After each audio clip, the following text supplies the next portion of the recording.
one-arm skid steer. Let's talk about it. Everybody knows we make a teleskid. They're really cool. They got a boom in them that goes like this. It's kind of what we're famous for. What I want to talk about today, though, is the everyman skid steer, the everyman track loader. This baby right here, JCB 270T. Let's talk about it. I don't want a one-arm skid steer because I don't think it's gonna last. I've been doing this long enough that I can say this pretty factually at this point. You're not gonna have any problems out of this. Shocker, we have a lifetime warranty on this boom. So if you have manufacturer defect, if you drop a car on it. Our lawyers wanted us to tell you, do not drop a car on the boom. If it bends in a direction and is just unusable for a lifetime, it's replaceable. We will fix it, we'll take care of you, put your nerves at ease. Yeah, but still don't drop a car on the boom. It is not a big deal. Bunch of advantages that we'll get into this video that give you the one arm, but just on the front end, let's get it out of the way. One arm, good. Two arm, status quo. What you can't see is there's 20% more steel in this one arm than there are in your standard skid steer. Look, I was always told dessert is after the main course, but we're starting with my favorite part of the machine right now. The quick hitch, this is the moneymaker, this is the best part of the machine. Unapologetically, this is the best quick hitch on the market, and let me show you why. There are 0 exposed hydraulic lines on this. So when you're out in the field or you're moving shot rock or pouring anything or busting up big chunks of concrete, next thing you know, you go, oh crap, I've busted a hydraulic line, I've busted a hose, I've busted a brazen steel line. Now my machine's down. We don't have that. You've got access plates that you can get in it, but everything's Teflon coated. It's maintenance free. You don't have to worry about anything. What you will quickly point out in the comments is you're gonna say, oh, John, there's a line on the other side. Well, let me show you about that line. You're right, we do have a line on the other side. It's right here. Everybody loves to point this out when I say this. That's not hydraulic. That's just an electrical lead from the machine to the cylinder telling it to open and close. So worst case scenario, you break that line, it's not a safety hazard, everything's still secure, your pins are not coming out, you're not leaking hydraulic fluid anywhere, it's just a positive and a negative. Another thing that everybody likes to point out is, what are these? What are those? What's the point? What are the plates on the top? What are the bolts there for? Listen guys, everybody that's watching this video is watching this video because they're a gear junkie, they're a business owner, they're a farm owner, they've got a piece of equipment, they're curious about buying a piece of equipment. Second to no exposed hydraulic lines, these are wear pads. So, you got an old machine, standard machine, what's gonna happen is you're gonna get a bunch of slop in that quick hitch. It's gonna be unsafe because eventually it won't pick up your attachments and it won't hold them. So you could be picking up a 4,000 pound tree and next thing you know, something falls off because that's wore out. Replacement cost. You need an entire new assembly, you're looking at $10,000, $15,000, $20,000 depending on the manufacturer. That's 1/4 inch mild steel. If you need a new plate, you can call me. My parts department keeps them in stock. They're like 30 bucks a piece. It's really simple. The kicker, the best part, when this edge wears, all you do, unbolt these bolts, flip it around, bolt it back, and then you can actually turn it upside down. So you get 4 times the life out of this quick hitch, and we're not trying to charge you money for it. Some would say it's so easy a Tennessee fan could do it. We've talked about the boom, we've talked about 20% more steel. I want to point something out that I really haven't seen anywhere or that nobody has made public information.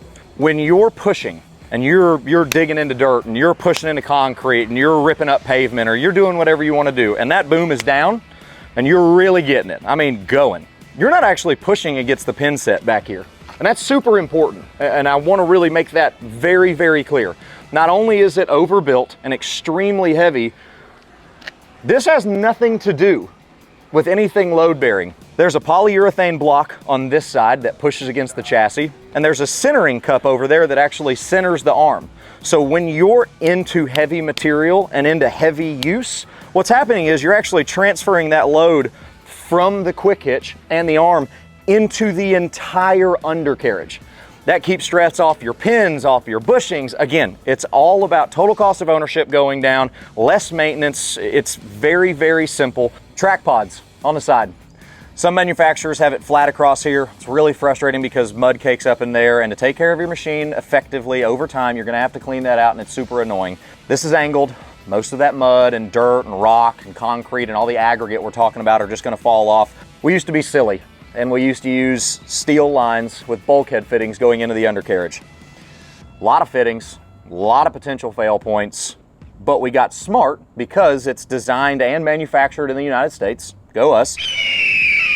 They're rubber hoses. Obviously they're steel braided line, but they're rubber hoses and they go straight through the undercarriage. So there are no O-rings to fail. There are, I think it's like 70% less points of failure or potential leak spots. They're also covered. So you're not gonna have to worry about breaking a line off going to your final drive and also costing you time and money being down. I know I said dessert is up front, but there is a cherry on top back here. Behold. A lot of people don't know this, and this is extremely important, like I said, and I hate to keep reusing that, but 75 horse skid steers and track loaders, they are all, with a margin of error, 74, 75 horse, depending on what they type on their little brochure, and they are all 2 to 2.5 liter turbo diesels. Then they've got 210 to 225 foot-pounds of torque if you look at our competition.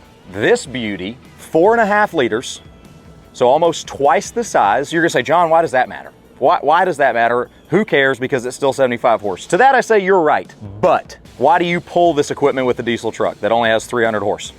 Because it's got torque. There is no replacement for displacement. We've got almost 4.5 liters and almost 300 foot-pounds of torque. Oh, and by the way, this is our own engine. Not like we let somebody else make it and we painted a nice color and we put a JCB sticker on it. No, we've made over 1 million of these. They come in 60% of our equipment. It is, factually speaking, the most powerful 75 horsepower skid steer track loader on the market, bar none, no questions asked. Oh, and did I mention that it was designed and made in the United States? Displacement's cool, turbos are cool, making your own engine, also pretty cool.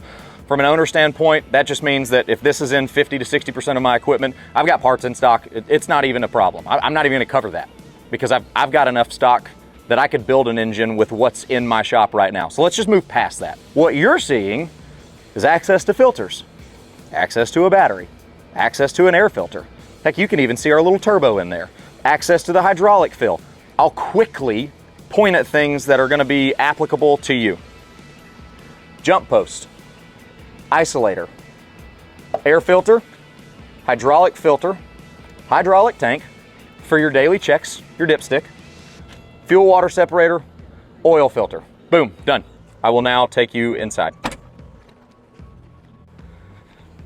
Notice how I'm not climbing over, I don't know, a giant brush cutter to get in. I know what you're thinking. Wow, John. You're a pretty big fella. You look like you work out. Thank you, that's super kind, it really is. About 6'2", 240. We've talked about it, my wife has standards. You'll notice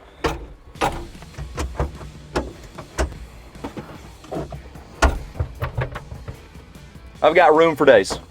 This is the biggest cab you can possibly get. It's because it's a single arm. We don't have two. I'm sure that we will have photos of you that we can put up right now of how great the visibility is out of this machine. When you close the door, I can see the front of the left track. I can also see the front of the right track. You find me another skid steer or track loader, whatever you want to call it, that is available in the North American market or anywhere else in the world that you can sit in the cab and see the front of both tracks. You're not going to find one. We've got a heated seat. We've got air suspension seat. I've got parallel lift. They come standard in what we call a yellow series machine with parallel lift, which basically you can set the angle of your forks, go up and down. You don't have to worry about it. For the operators that are watching that aren't exactly very good. Smooth ride. Opens up a valve, basically sets pressures and lets some fluid bypass in this cylinder over here so it will float as you're driving, saves your back. We're all getting a little older. I've got backup cameras. I've got high flow circuits. I've got standard flow circuits.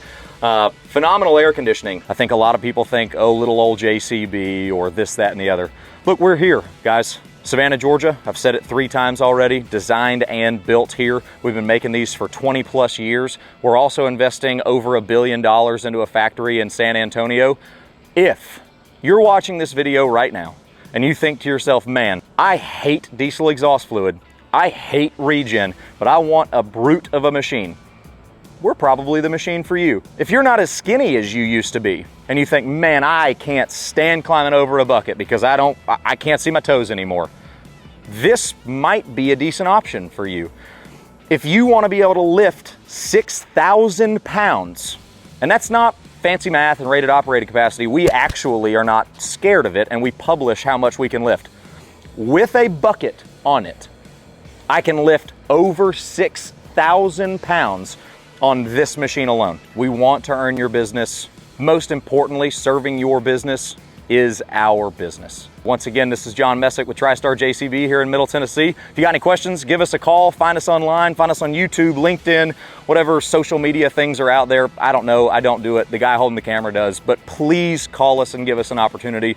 We would love to talk to you.